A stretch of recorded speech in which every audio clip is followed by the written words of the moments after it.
Hello ඉංග්‍රීසි ආටිකල් එකක් කියවලා තමන්ගේ ඉංග්‍රීසි දැනුම වැඩි දියුණු කරගන්න උත්සාහ කරන පිරිසක් තමයි අපිත් එක්ක මේ එකතු වෙලා ඉන්නේ. ඉතින් අදත් බලමු අපි ආටිකල් එකක් තුලින් මොනවද අපට ඉංග්‍රීසි භාෂාව වැඩි දියුණු කරගන්න පුළුවන් කියලා.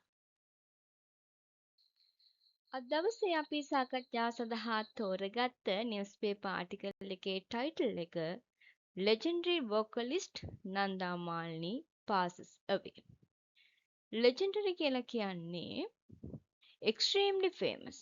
එහෙම නැත්තම් අතිශය කීර්තිමත් පුරාවෘත්තීය කියලා අපි කියන්නේ. ඒ තරමටම වැදගත්, ඒ තරමටම එයා මිනිස්සු අතර ප්‍රසිද්ධියට පත් වෙලා තියෙන extremely famous and admired especially because of exceptional achievements. එයාගේ විවිධ ඒ කියන්නේ පමණ ඉක්මවා තියෙන දක්ෂතා නිසා මිනිස්සු අතර ජනප්‍රිය වෙලා ඉන්නවා නම් අන්න පුරාවෘත්තීය අතිශය කීර්තිමත් කියන අදහස තමයි legendary කියන වචනේ තියෙන්නේ.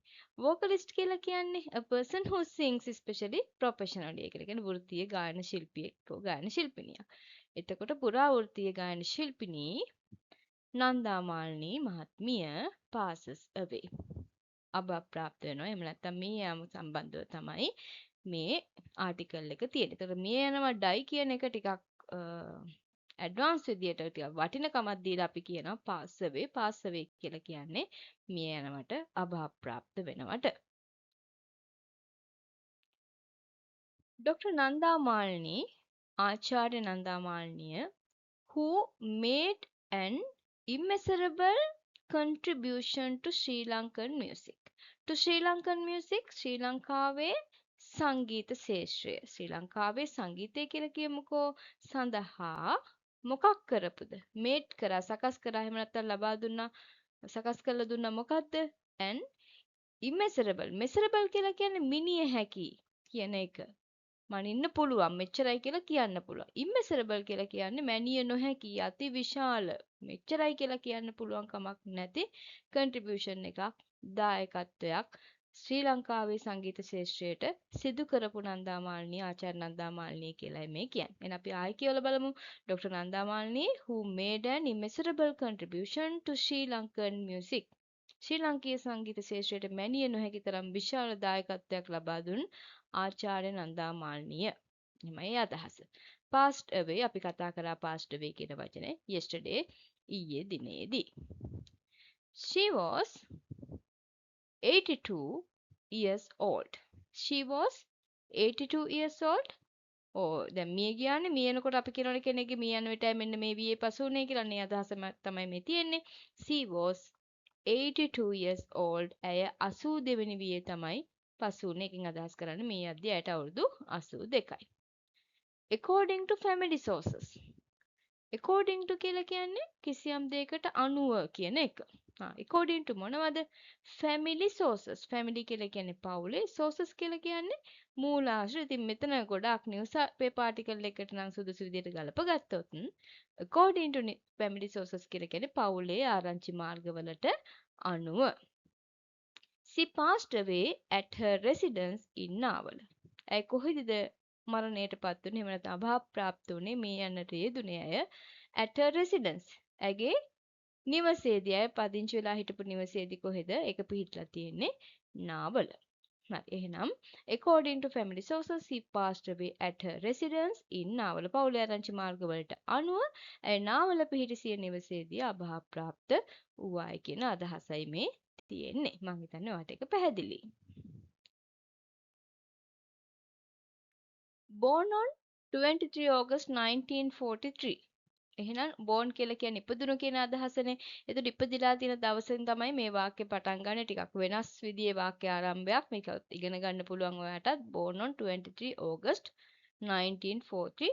1943 අගෝස්තු මාසේ 23 වෙනි දින උපත ලැබූ ඇය කියලා ඔය අපි වාක්‍ය දිගට කියන්නේ අනේ යෙදෙම ඉංග්‍රීසි වල ගන්න හැටි තමයි මේ තියෙන්නේ. Born on 23 August 1943 she displayed ඉපදුණු ඇය මෙන්න මේ කියන දිනේ she displayed display කරනවා කියලා කියන්නේ ප්‍රදර්ශනය කරනවා පෙන්වා දෙනවා කියන එක. she displayed her talent ඇගේ දක්ෂතා ඇය පෙන්වා දුන්නා for singing මොනකට සඳහා තියෙන දක්ෂතාවද? ගායනය සඳහා තියෙන දක්ෂතාවය පෙන්වා දුන්නා from a very young age.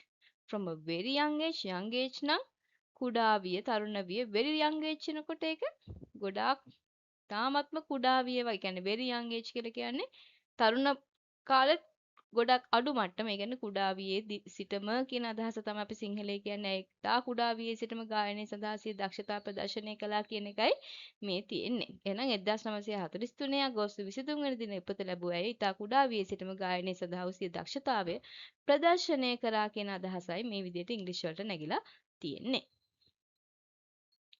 as a teenager කියලා කියන්නේ යෝන් වියේදී කියන්නේ නව යෞවනයෙක් විදියට she moved to the කොටහේන area of Colombo. Colombo කොටහේන ප්‍රදේශයට මූ වුණා කියලා කියන්නේ පැමිණියා ඇය and enrolled at ශ්‍රී ගුණානන්ද විද්‍යාලය. ඊට පස්සේ කොටහේන ප්‍රදේශයට ඇවිල්ලා enroll වුණා කියලා කියන්නේ කිසියම් දෙයකට ඇතුළත් වුණා කියන එක. enrolled උනේ කොතෙන්ටද? ශ්‍රී ගුණානන්ද විද්‍යාලයේ අධ්‍යාපන කටයුතු සඳහා enroll වුණා කියලා කියන්නේ ඇතුළත් වුණා. එකතු වුණා. දෙයා එහෙනම් මේ දෙයා කියලා කියන්නේ කොහෙද? ගුණානන්ද විද්‍යාලය. singing talent ගායන දක්ෂතාවය was recognize කරගන්නවා කියලා කියන්නේ මොකක්ද? හඳුනා ගන්නවා කියන එක. එතනදී එහෙනම් මේ පාසලේදී ඇගේ ගායන දක්ෂතාවය හඳුනා ගනු ලැබුවා කවුරුන් විසින්ද? by her teachers. ඇගේ ගුරුවරු විසින්. whose guidance දැන් මෙතන whose කිව්වේ කාටද? නන්දා මාලිනියටද? නැහැ. ඇගේ ගුරුවරුන්ට. ඇගේ දක්ෂතා හඳුනාගත්ත ගුරුවරු whose guidance ඔවුන්ගේ මඟ පෙන්වීම helped උදව් කළා, උපකාරී වුණා pave the way for her entry into the music industry. ඔන්න ඔතන තමයි එහෙනම් music industry එකට නන්දා මාලිනියට මඟ පෙන්වපු තැන ඇගේ ගුරුවරුන්ගේ කතාවයි මේ තියෙන්නේ. whose guidance එම ගුරුවරුන්ගේ මඟ පෙන්වීම helped උපකාරී වුණා paved the way කියලා කියන්නේ මාවතක් පෑදෙනවා කියන එක, මඟ පාදා දෙනවා කියන එක. ඒක හොඳ ඉංග්‍රීසි යෙදුමක්. paved the way මඟ පාදා දුන්නා for her entry ඇගේ ඇතුළත් වීම මොනා සඳහාද? into the music industry සංගීත ශාස්ත්‍රය සඳහා. එහෙනම් එහිදී මේ පාසලේදී ඇගේ ගායන දක්ෂතාවයේ ගුරුවරුන් විසින් හඳුනාගෙන ඔවුන්ගේ මඟ පෙන්වීම ඇයට සංගීත ශාස්ත්‍රයට පිවිසීමට මඟ පාදන්න උපකාරී වුණා කියන අදහස තමයි මෙතන තියෙන්නේ. A teacher who එක්තරා ගුරුවරයෙක් මේ මොන සම්බන්ධව මේ ගුරුවරයා ගැන සම්බන්ධය බලමු අපි මේ ආටිකල් එකට. A teacher who notice කරගන්නවා කියලා කියන්නේ හඳුනා ගන්නවා, දැනගන්නවා කියන එක. notice board කියලා කියන්නේ දැනීම් පූර්වනේ, notice කියලා කියන්නේ ඕන දැනගත්තා, හඳුනාගත්තා.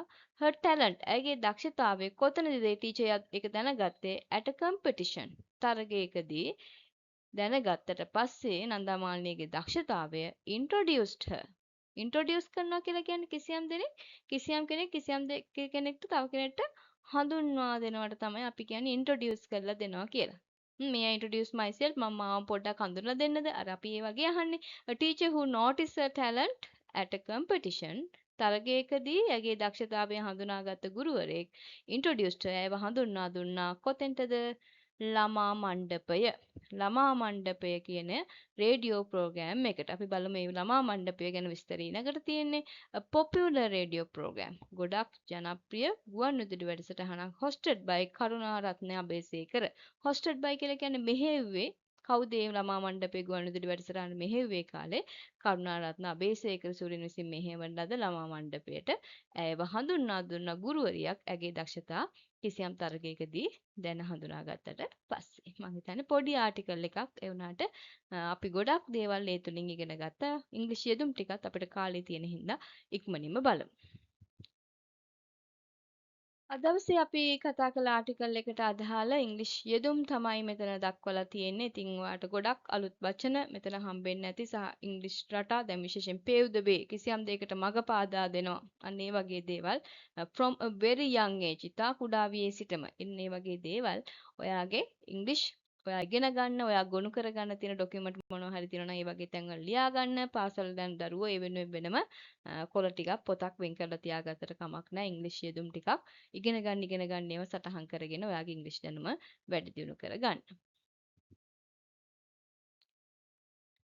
Thank you.